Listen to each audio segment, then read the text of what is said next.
1966 Ford Mustang, fastback model, quite rare. Was originally spec'd from the San Jose factory. We have all the D-code records for it, all the numbers match, all the panels are original, all the interior etc. is all as it left the factory. The car's had some work done on it in the United States in 1990. It was painted in 1990 and is in excellent condition still today. So for once the Americans got the paint right. We've owned it for 5 years, thoroughly enjoyed the car, can't fault it, can't fault the work that was done on it in the past.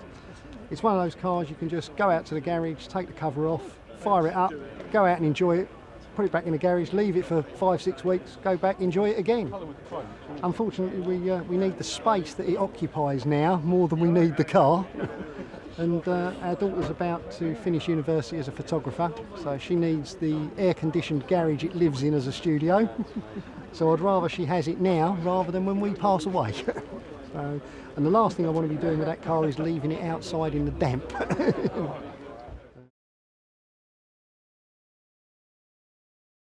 The good thing with a Mustang is it's a similar size to most British saloon cars, so it will fit in a normal garage.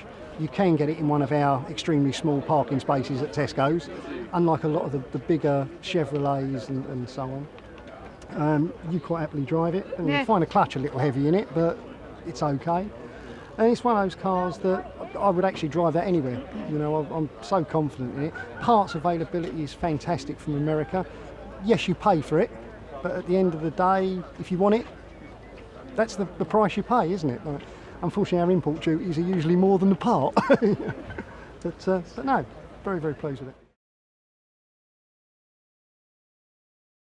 It came here first and was registered here about, I imagine, early 80s.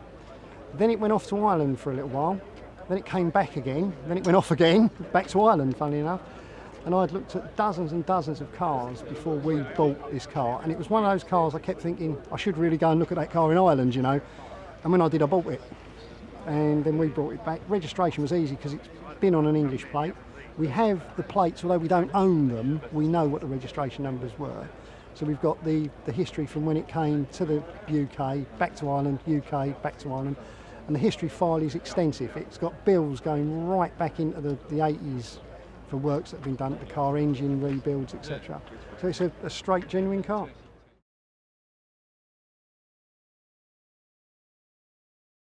Yeah, I'm an engineer by trade. I've restored many cars, but for my own use. And basically, I have a few vintage cars, and we have this.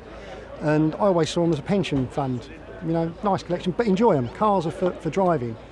One of the American Pierce Arrows that we own, the Owners Society in America keeps saying it should be in a museum because it's only one of 3. Well, send me a large cheque. You can do what you like with it. While I've got it, I'm going to use it. You know, if it gets wet, it gets wet. You know.